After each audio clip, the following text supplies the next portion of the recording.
है संजय। और आज हम बहुत ही जिज्ञासापूर्ण विषय पे बात करेंगे जो है नेतृत्व का सिद्धांत।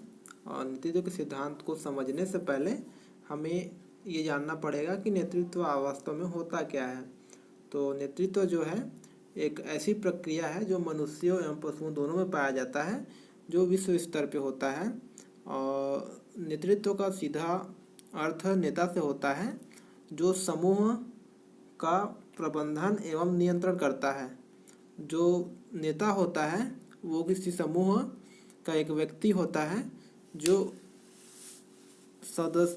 समूह के सदस्यों के द्वारा उनकी बातों का अनुस्मरण कराता है।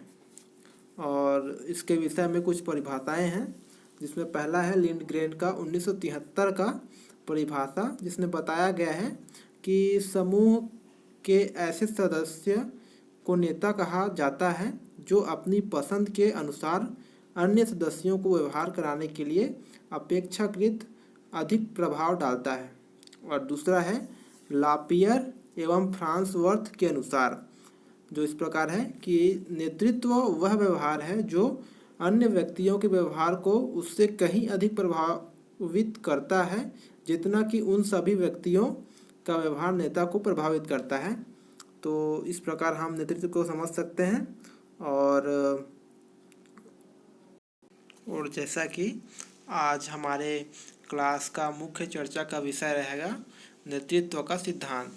नेतृत्व का जो सिद्धांत है वो उसका जो निर्माण है वो 3 प्रश्नों के आधार पे किया गया है। कि पहला प्रश्न है कि व्यक्ति समूह का नेता कैसे बन जाता है, और दूसरा है क्या नेता जन्मजात होते हैं, और तीसरा है एक नेता कुछ परिस्थितियों में प्रभावकारी होता है तथा अन्य परिस्थिति में नहीं, आखिर क्यों।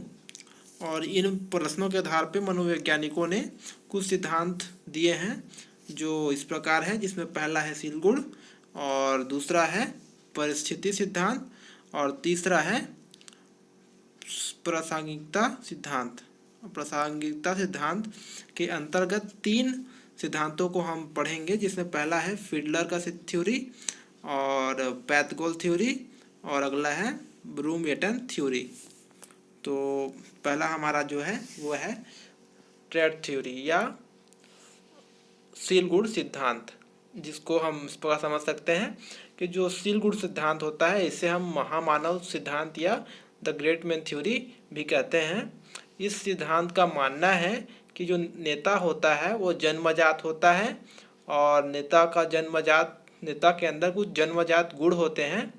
और नेता जो है वह हर परिस्थिति में नेता रहता है, क्योंकि एक जो सील गुण होता है एक सामान्य गुण है जो हर जगह और हर परिस्थिति में बना रहता है। जिसके कुछ उदाहरण हैं, जैसे महात्मा गांधी, मार्टिन लूथर और हिटलर।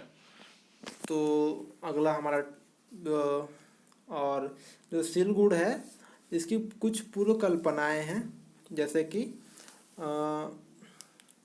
पहला है, पहली पूर्व कल्पना इसका यह है कि नेतृत्व एक सामान्य गुण है। यह एक नेता हर परिस्थिति में नेता रहता है। परिस्थिति परिवर्तन से नेता अपनी नेतृत्व क्षमता नहीं खोता। इसके बारे में जो है कार्डल का एक अध्ययन है 1953 का, एवं गिव का 1949 का एक अध्ययन है, जिसमें पाया गया है कि नेता को किसी समूह से हटाकर किसी अन्य समूह में डालने से भी जो नेता होता है वो किसी अन्य समूह का नेता बन जाता है। उसके अंदर जो सील गुण होते हैं वो बने रहते हैं। और दूसरा पूर्व कल्पना है कि इस सिद्धांत के अनुसार नेता में कुछ असाधारण गुण होते हैं जो जन्मजात होते हैं। और सील गुण सिद्धांत की कुछ कमजोरियां हैं, जिसमें पहला है कि सील गुण सिद्धांत में सार्वत्रिक सील गुण के बारे में नहीं बताया गया है जो सभी नेताओं में समान हो। सील गुण सिद्धांत जो है इसमें ऐसे सार्वत्रिक सील गुण के बारे में नहीं बताया गया है जो विश्व के सभी कोनों में एवं सभी नेताओं के लिए समान हो। दूसरा है, इस सिद्धांत के समर्थन में किए गए अध्ययनों में असंगति या विरोधाभास पाया गया है, जिसके कारण इसे मान्य नहीं माना गया है। और तीसरा है, इस सिद्धांत इस बात को समझाने में समर्थ नहीं है कि जीवन में जो अधिक कष्टों से गुजरने के बाद भी नेता बन जाते हैं, जैसे कि महात्मा गांधी, लेनिन और कुछ लोग होते हैं जो छोटे मोटे नेता भी नहीं बन पाते। और हमारा दूसरा जो सिद्धांत है वो है परिस्थिति जन्य सिद्धांत। और जो परिस्थिति जन्य सिद्धांत होता है, इसका जो निर्माण है वो सील-गुड़ सिद्धांत को न मानने या उससे उत्पन्न असंतुष्टि के कारण हुआ है। इस सिद्धांत में जो नेतृत्व के गुण परिस्थितियों के कारण आ जाते हैं, या तो परिस्थितियां ऐसी हो जाती हैं कि व्यक्ति एक नेता बन जाता है। और इसका एक उदाहरण है, जैसे कि हिटलर जो है वो अपने समय में जब उसका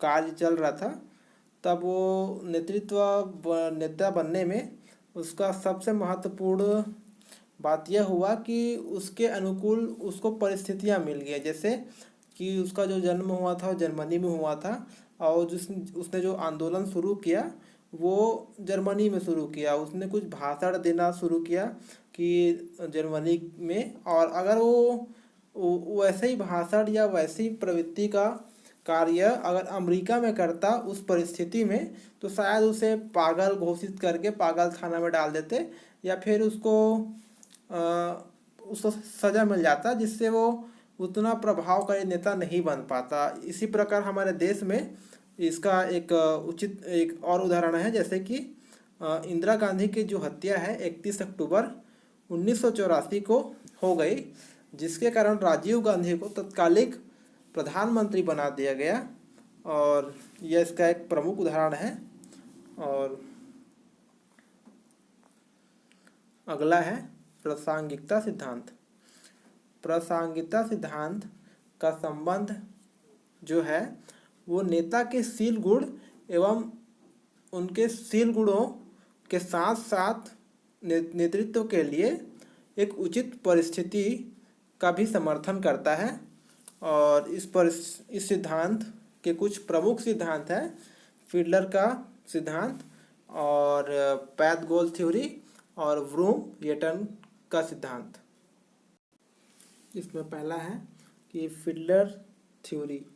फिडलर की प्रासंगिकता सिद्धांत को इस प्रकार समझेंगे कि जो फिडलर का प्रासंगिकता सिद्धांत है उसे स्वयं फ्रेड फाइडलर ने 1964 में दिया है, जिसके अनुसार जो नेता होता है उसका प्रभावकारी व्यक्तित्व है वो उसके शील गुण एवं उचित परिस्थिति के कारण आता है।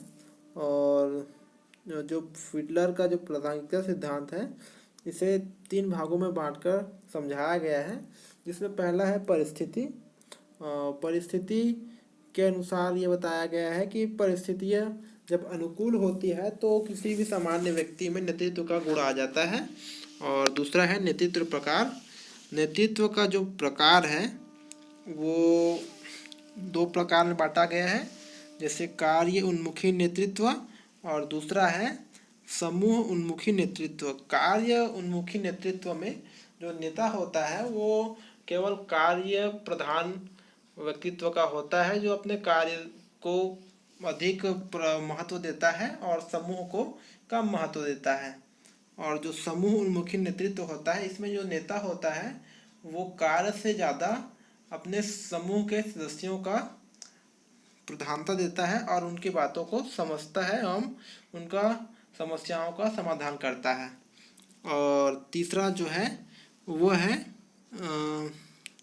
और अगला जो हमारा प्रासंगिकता सिद्धांत है वो है पथ लक्ष्य सिद्धांत। पथ लक्ष्य सिद्धांत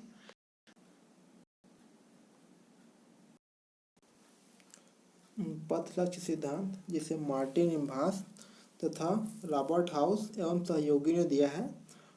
इस सिद्धांत का जो मूल मूल विषय है वो इन बातों पे ज़्यादा अधिक प्रभाव अपना ध्यान डालता है कि जो नेता का व्यवहार एवं प्रासंगिक कारकों द्वारा मिलकर अनुयायियों के व्यवहारों एवं मनोवृत्तियों को ठीक ढंग से प्रभावित करता है।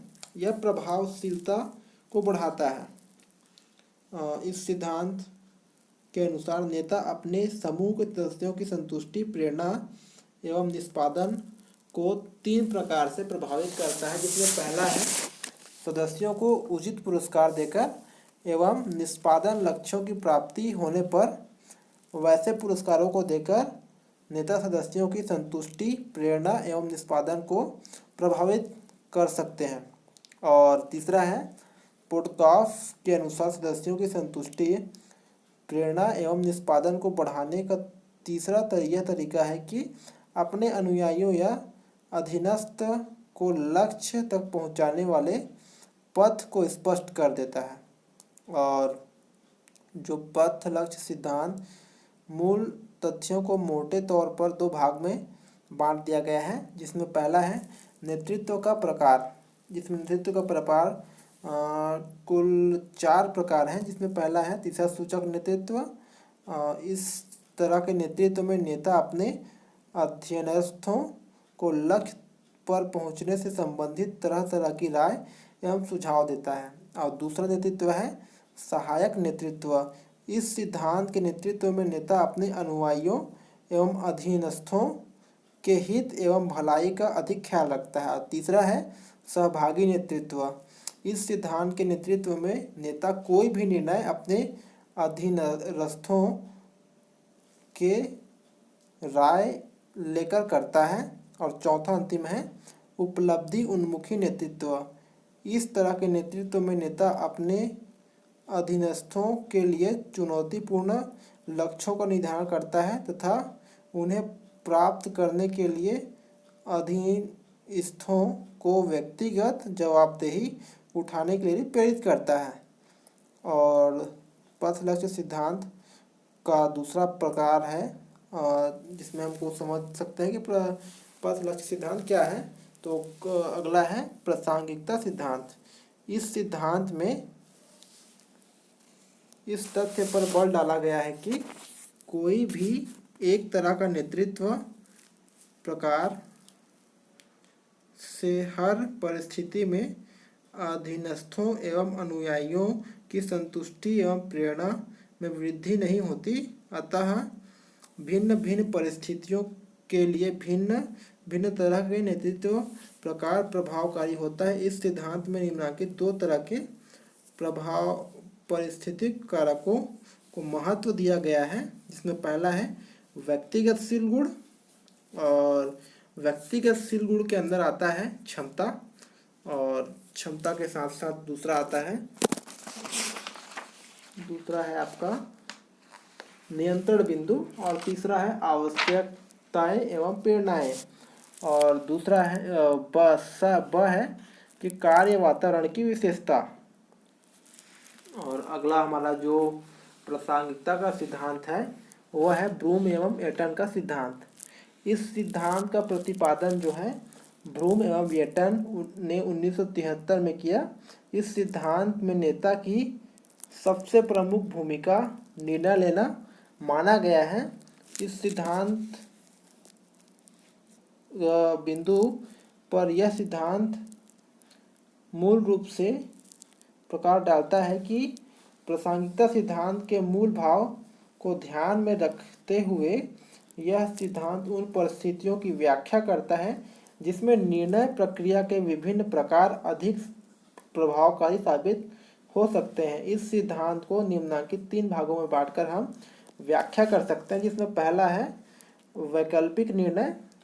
वैकल्पिक निर्णय में कुछ 5 प्रकार हैं जो नेता समस्या का निर्णय करने में उपयोग करता है। पहला है सत्तावादी निर्णय। दूसरा है सलाहकार प्रकार। तीसरा है सामूहिक सहमति प्रकार।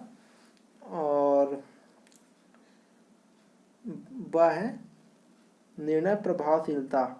ब्रूम एवं तथा यटन के सिद्धांत में 3 ऐसे महत्वपूर्ण तत्वों का उल्लेख किया गया है जिसमें नेता द्वारा लिए गए नियमों की प्रभावशीलता पर असर होता है। वे 3 तत्व निम्नलिखित हैं। पहला है निर्णय गुण, और दूसरा है निर्णय की स्वीकृति, और तीसरा है सामयिकता।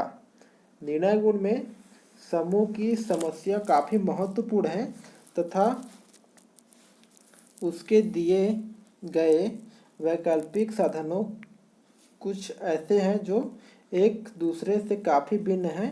तो वैसे परिस्थिति में यह आवश्यक है कि एक ऐसा निर्णय लिया जाए जिसमें उच्च स्तरीय गुण हो ताकि समस्या का समाधान संतोषजनक ढंग से हो सके। दूसरे तरफ एक समस्या समाधान होती है तथा जिसके वैकल्पिक समाधान करीब करीब एक ही समान होते हैं। तो वैसे परिस्थिति में निर्णय की गुणात्मक स्तर को ऊंचा होना आवश्यक नहीं है।